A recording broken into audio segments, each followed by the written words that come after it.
Hola, mi nombre es Elías Robles y vengo a contarles hoy cómo ha sido mi experiencia no solo como instructor lead, sino principalmente como arquitecto.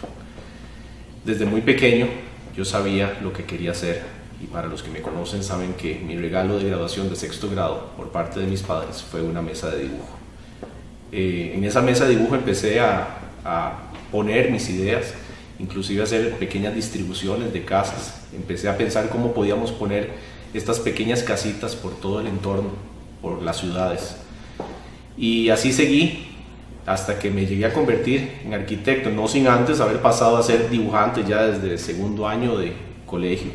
Ya yo tenía mi título de dibujante arquitectónico y cuando llegué a la universidad realmente no puedo decir que se me haya hecho difícil, inclusive aunque suene feo, se me hizo fácil la universidad porque estaba tan claro en lo que quería y lo disfrutaba tanto y me apasionaba que siempre lo disfruté, nunca fue una tarea, siempre era un placer sentarme a hacer un proyecto nuevo. Con el paso del tiempo se va dando uno cuenta que empieza a perder esa pasión por diseñar o por crear, porque empieza uno a buscar cuánto va a cobrar, cuánto le pueden pagar, qué es el nuevo proyecto que va a tener entre manos, qué es lo que voy a hacer con esta casa nueva. Y lo más triste de todo en muchos casos es que los arquitectos no podemos crear lo que queremos crear, terminamos creando lo que nos piden que hagamos. Con el paso de los años nos damos cuenta que ya diseñar ni siquiera es interesante, diseñar se vuelve algo de todos los días, diseñar ni siquiera es diseñar, se convierte en componer y componer sencillamente es tomar partes y fracciones de elementos y hacer algo. Cuando digo hacer algo es que para mí hacer una casa en cierto punto se convertía en algo tan sencillo como decir: para esta casa pongo este tipo de ventanas, para esta casa pongo este tipo de puertas, y una casa como esta tiene los espacios ubicados aquí o allá, pero ya no estaba diseñando nada, se había perdido el reto de la arquitectura. Yo nací hace casi 40 años, desde muy joven estuve involucrado en todo lo que tenía que ver con diseño y arquitectura. Empecé a dibujar como profesional antes de haber entrado a la universidad y después de haber terminado la universidad me di cuenta que uno de los elementos más importantes a incorporar en nuestras carreras, o por lo menos así lo creía yo, era la parte de la computación, y no solo la computación básica como el AutoCAD, el que conoce todo el mundo, sino empezar a crear estos mundos en tercera dimensión para que la gente por fin pudiera ver cómo iba a ser su proyecto antes de ser terminado. Un proyecto arquitectónico lleva tantísimas cosas que a veces la representación en 2 dimensiones no es suficiente. La tercera dimensión nos ha permitido llevar los proyectos hasta el punto de tener una realidad casi absoluta de cómo se va a ver, y no solo eso, poder ver claramente cómo van a ser los acabados del proyecto. Que la misma persona, los mismos clientes pudieran ver si les gustaba o no, dónde se iba a ver una lámpara o dónde se iba a ver una nueva adquisición, como un mueble que tuvieran ya y que iban a incorporar a su proyecto, inclusive el tipo de carro que manejan, cómo se vería el frente de sus casas. Yo creí que con eso había alcanzado totalmente lo que significaba ser arquitecto, porque podía ilusionar a las personas desde mucho antes que hubiera una sencilla piedra en el proyecto. Con el paso del tiempo, esto también dejó de ser un reto y se volvió cotidiano, como el resto de los elementos de la arquitectura. De nuevo, por la misma condición de tener que diseñar una y otra vez lo mismo. No quiero ponerle una marca a este tipo de diseños, pero en muchos casos se le llama inclusive una casa estilo rostipollos. Para los que son de Costa Rica sabemos que eso es una cadena que vende pollos y usa una arquitectura neocolonial decorada con cuadros alusivos a toda la cultura mexicana, con decoraciones rústicas absolutamente, y esta es una moda que venimos arrastrando tristemente desde el principio del año 2000, 2001, y es una moda que ha costado mucho erradicar. Esta moda, si la hubiéramos hecho correctamente y hubiéramos hecho edificios neocoloniales en zonas neocoloniales, me hubiera parecido maravilloso. El problema es que en nuevos desarrollos, en nuevos condominios, en nuevos fraccionamientos, Estamos utilizando esta arquitectura como si fuera la única que existe. Para mí como arquitecto, desarrollar proyectos de este tipo, de nuevo se los digo, ya no era ni un reto ni una ilusión. Y las personas solamente querían eso. La parte más triste de todo eso es que se involucra uno cada día en ese tipo de arquitectura sin ver que existe una arquitectura que se llama humanista. Y la arquitectura humanista no sencillamente es para las personas y por las personas, la arquitectura humanista también es para la comunidad. Y cuando digo comunidad, lo importante es entender que cuando hacemos un proyecto, este proyecto se va a reflejar para otras personas también. Poco a poco me di cuenta que esta falta de pasión estaba haciendo que cualquier trabajo fuera un trabajo más. En el año 2009 llegó a mis manos uno de esos proyectos que en verdad sí ilusionan a un arquitecto. Un edificio de apartamentos, un condominio en la zona costera, en Jacó, en el Pacífico Central. Este proyecto fue diferente por dos razones. La primera es porque el cliente sí me estaba dando licencia poética absoluta para hacer algo diferente.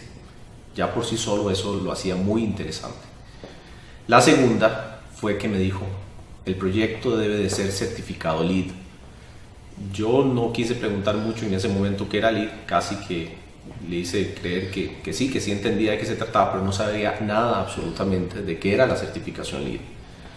Después de unos días empecé a averiguar de qué se trataba y no solo averigüé de qué se trataba la certificación LEED, sino el propósito de que este edificio fuera certificado era porque el gobierno de Canadá le presta a sus pensionados dinero para que compren propiedades fuera de Canadá, ya sea en Costa Rica o en México, pero que tuvieran la certificación LEED. Esta certificación le garantizaba al gobierno de Canadá que los proyectos que estaban financiando o ayudando a que la gente comprara financiados tenían una certificación que no solo hacía constar el nivel de calidad del proyecto, sino además que el proyecto era un proyecto verde, como lo llama todo el mundo, aunque esa palabra no lo usamos mucho, pero sí era un proyecto sostenible, era un proyecto amigable con el ambiente. Este mismo cliente me dijo que para que yo pudiera sacar adelante el proyecto, aparte de tener la certificación LEED, el proyecto en sí, yo debía de acreditarme como profesional LEED, algo que yo creí que iba a ser extremadamente sencillo, que no tomaría más que un par de días, y así lo hice. Me fui a Estados Unidos, llevé un curso y el día después que terminaba el curso matriculé mi examen de acreditación, cosa que normalmente no se hace. Se recomienda siempre que la persona lleve el curso, este curso es de 2-3 días, y después del curso se dé un par de semanas de estudio, pero yo como creía que era algo tan sencillo como sacar una licencia de manejo, matriculé mi examen al tercer día del curso. Aunque fue muy difícil y tuve que estudiar durante 2 noches seguidas, pude sacar mi acreditación como LEED Green Associate. Esta acreditación hace constar que conozco el sistema de certificación LEED a nivel internacional. Después de haber vuelto a Costa Rica con mi acreditación, empecé a diseñar, pero empecé a diseñar de una forma totalmente distinta, una forma que nunca había utilizado. Una forma verdaderamente ordenada, clara y simple. Y contra lo que cree todo el mundo, que el sistema LEED es complicado, es totalmente hacia los Estados Unidos, pensado solo para Estados Unidos y por norteamericanos, ese concepto me lo saqué de la cabeza totalmente al darme cuenta que lo único que me habían dado eran herramientas para saber cómo diseñar en orden, con un checklist, con una forma clara de ir paso a paso haciendo las cosas, no solo de una forma ordenada, sino de una forma sostenible. En ese momento fue que me di cuenta los errores que estábamos cometiendo en Costa Rica. Errores no solo desde el punto de vista arquitectónico, donde no estábamos protegiendo nuestro patrimonio, donde no estamos protegiendo nuestra cultura, que nuestra cultura no es solamente neocolonial. Se empieza uno a hacer preguntas de cómo es la arquitectura de Costa Rica. ¿Existe una arquitectura de Costa Rica? ¿O cómo debe ser una casa o un edificio para un costarricense? Preguntas que no se hace uno normalmente, porque estamos acostumbrados a agarrar nuestro manual de ventanas y puertas neocoloniales y utilizarlo indiscriminadamente, y poner una cupulita por aquí y una bóveda catalana por allá, a utilizar solo ladrillos en una pared, o utilizar decoraciones que no tienen nada que ver con nuestro entorno inmediato. Por eso, para los que creen que LEED solamente es para edificios nuevos, están muy equivocados. LEED funciona inclusive para conservar el patrimonio, y eso me abrió una nueva ventana de posibilidades como arquitecto, como profesional en la construcción también, que nunca había explorado. Desde el primer día que empecé a diseñar este proyecto, me di cuenta que hay cosas tan básicas en el diseño que nunca tomamos en cuenta, como es planificar la forma en que vamos a trabajar sin contaminar todo el terreno. El que haya construido o el que haya pasado enfrente de una construcción se dará cuenta que la contaminación de una construcción normalmente llega inclusive hasta media calle, que a media calle ponen la arena, la piedra, el cemento, la basura, todo tipo de escombros, y cada vez que llueve todo eso lo lava la lluvia, lo lleva hacia las alcantarillas y de las alcantarillas va a los ríos. Entonces muchas veces nos preguntamos por qué ese río está tan sucio, y no necesariamente es por jabones, y sí lo será también, pero la mayor cantidad de desechos, de basura, contaminación y sedimentación es inclusive por el proceso constructivo, cosa que no tomamos en cuenta. Entonces empezar por planificar cuál va a ser mi área de construcción, no solo donde voy a poner el edificio, sino también donde voy a hacer mi desastre, como lo podemos llamar, porque sí es un desastre. Hasta dónde puedo poner yo arena, piedra, y cómo voy a proteger para que todo esto no se lave con la lluvia.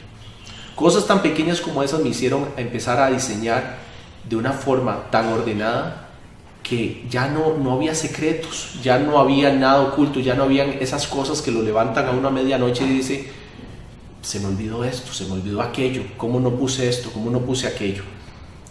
Entonces, cuando hablamos de LEED, no es una forma norteamericana de construir, es una forma internacional de pensamiento, una forma que debiéramos adoptar para todo tipo de proyecto.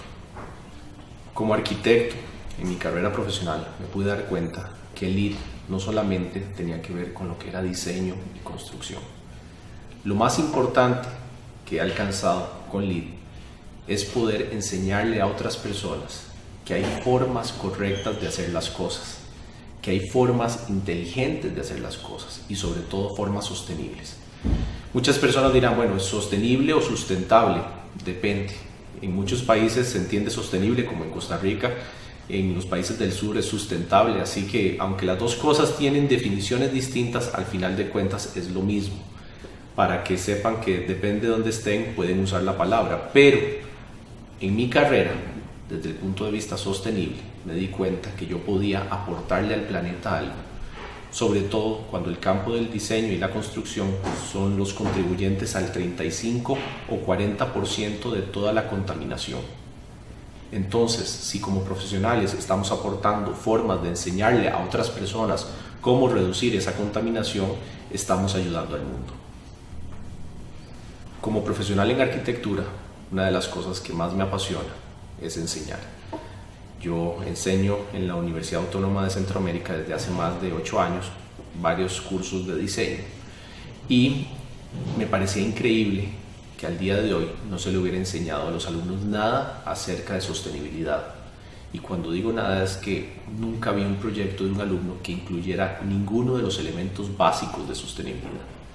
Después de hablar con el director de carrera, con el decano e inclusive con el rector, todos estuvieron totalmente de acuerdo que uno de los elementos importantes que debía de incluir el currículum de los alumnos era haber aprendido algo de sostenibilidad.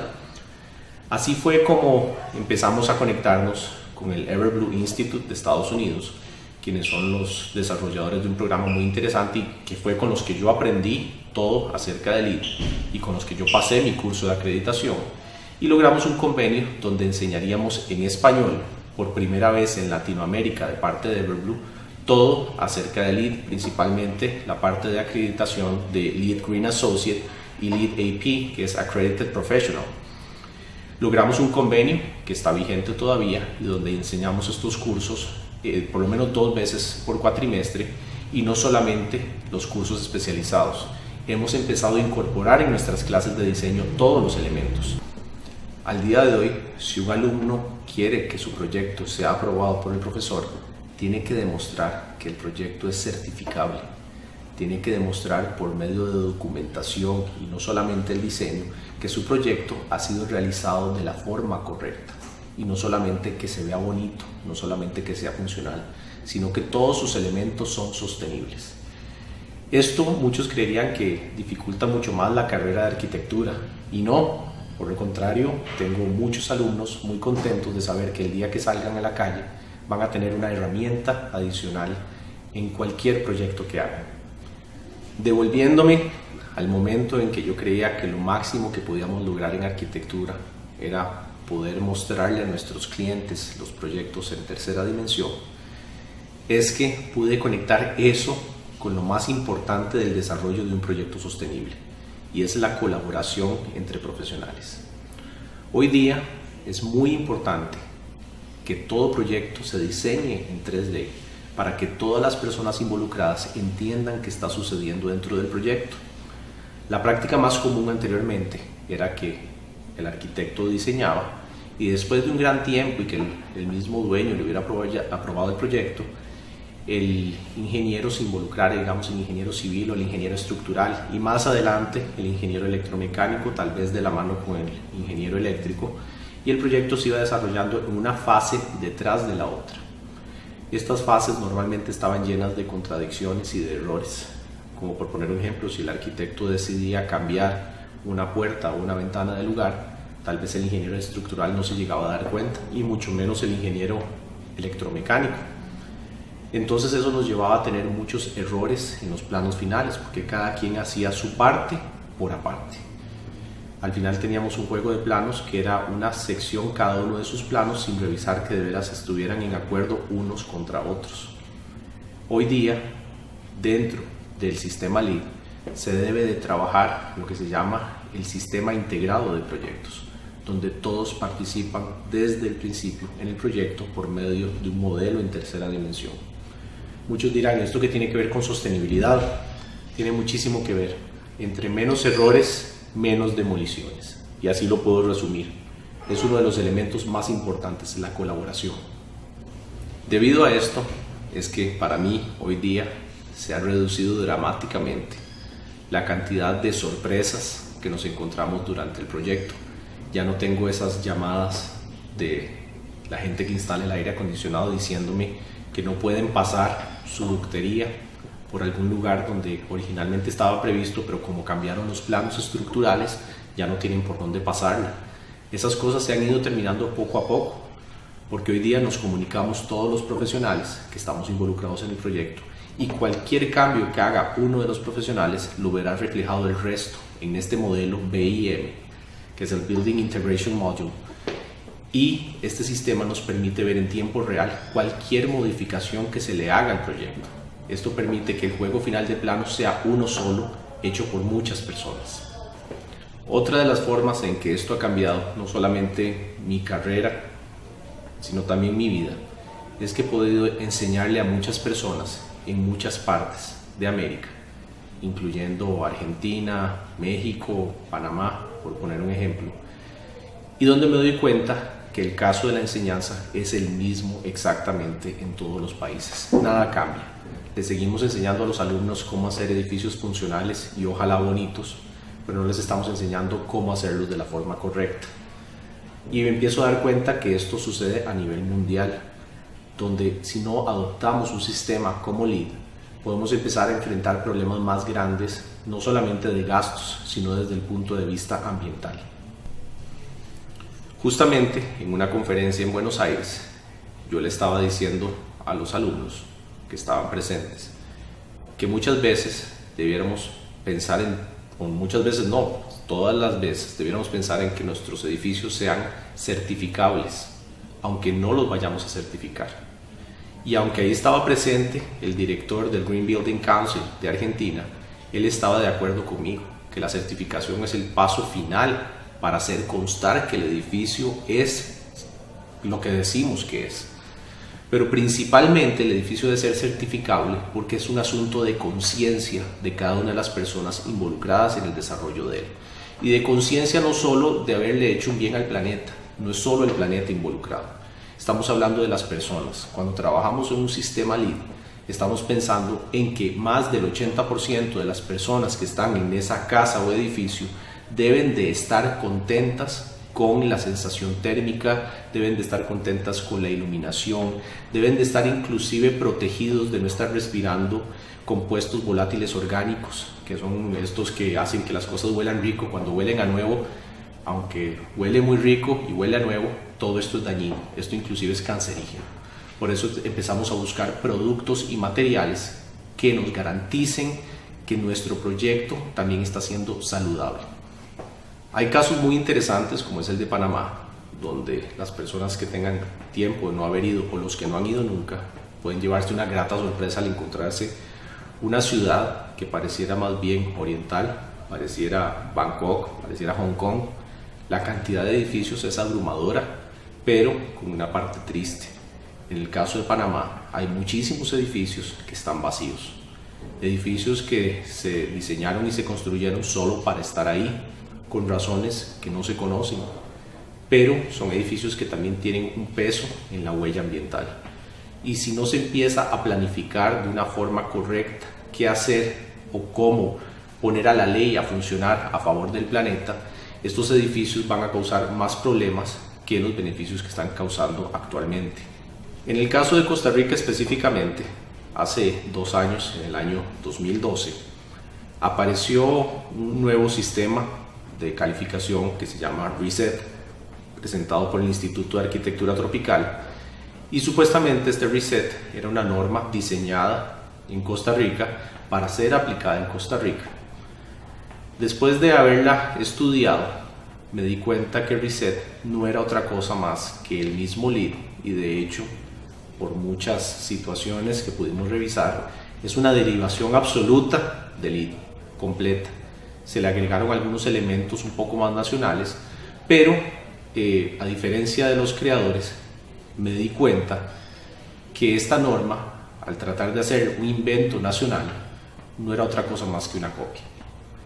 Y es una copia porque inclusive utilizaron los logotipos y ciertos elementos gráficos que utiliza la norma LEED. Y tiene una desventaja grandísima, que cualquier persona de cualquier parte del mundo podría reconocer un edificio LEED, pero nadie entendería la norma RESET, porque la norma RESET no está siendo ni difundida, ni se está capacitando gente en un periodo normal, ni se está dando a conocer realmente la forma de empezar una certificación RESET. Y para mí uno de los elementos más importantes a la hora de la certificación de edificios es poder difundir, es poder educar. Tiene que ser abierta, tiene que ser democrática. La gente puede participar de la creación de la norma. Así es en el caso de LEED. En el caso de RESET, la norma se creó por un grupo, se le entregó a INTECO. INTECO la propuso como norma nacional, pero nadie revisó realmente que era una derivación absoluta de una norma internacional existente. Entonces tendríamos una duplicidad de normas. Definitivamente alguien que se metiera a certificar un edificio LEED perfectamente puede certificarlo a la vez RESET, porque ya tiene la documentación para comprobar ambas cosas. Entonces tenemos que dejar de caer en este nivel de burocracia, donde tenemos que empezar a buscar proyectos que sean sostenibles, no por normas que nos estamos sacando de la manga día a día, sino por normas internacionales que sabemos que funcionan definitivamente. De nuevo, la norma internacional LEED no es para los norteamericanos, por norteamericanos y solamente los norteamericanos, y ellos nos dirán qué es lo que tenemos que hacer. Eso no es cierto. Esta norma es una norma global y tenemos que aprovecharla porque la han estudiado. No es 2, 3, 4, 5 personas. Ha sido una norma que ha sido desarrollada por miles de personas en un proceso democrático. En uno de los cursos que di hace poco, pude tener el honor de tener a varios gerentes de proyectos, inclusive gerentes de diseño, de empresas constructoras muy importantes en el país. Y la pregunta que les hice fue, ¿por qué están aquí? ¿Por qué vinieron a este curso? ¿Quién los mandó? La respuesta normal fue, tenemos que venir a este curso, no porque nos mandaran, sino porque todos nuestros clientes o prospectos de clientes o licitaciones internacionales están demandando que los participantes del proyecto tengan profesionales acreditados LEED. La otra pregunta que les hice fue, ¿qué pasaría si llega una persona y que en su currículum tenga una acreditación internacional de este tipo? La respuesta fue muy clara, lo contrataríamos de inmediato, porque en este momento hay una demanda alta de profesionales que conozcan del campo. Y no entiendo por qué en este país todavía no se le está dando la importancia a esto que se le debiera estar dando. Nuestro gobierno tiene una meta muy clara de alcanzar la carbono neutralidad en muy pocos años. Y este reto no sirve de nada si todas las empresas, si todos los constructores, si todos los diseñadores no están en el mismo barco. Muchas veces podemos decir, bueno, de aquí en adelante, ¿qué podemos hacer? Y no se trata de aquí en adelante, sino cómo corregir lo que ya se ha hecho. Y para eso tenemos que tener grupos de profesionales que han sido entrenados para llevar adelante esta gran tarea que no es fácil, que vemos que en muchos casos se está cumpliendo, pero que en otros casos no se está cumpliendo. Seguimos aprobando proyectos de gran escala que no tienen ningún tipo de certificación ni tienen ningún tipo de orden que pueda establecer que son proyectos realmente sostenibles. Podemos creer que es muy difícil de aquí en adelante lograr edificios que puedan ser certificables y tal vez no es ni económico ni es sencillo. Pero aparte de los edificios nuevos, lo más importante es entender que existen certificaciones para edificios existentes, inclusive muy antiguos, que podemos lograr que sean sostenibles también. Les voy a poner un ejemplo que la mayoría tal vez no conozca, y es que el edificio Empire State en Nueva York es un edificio LEED, es un edificio que hace poco se certificó. Es un edificio que tiene 800 metros cuadrados de azoteas plantadas.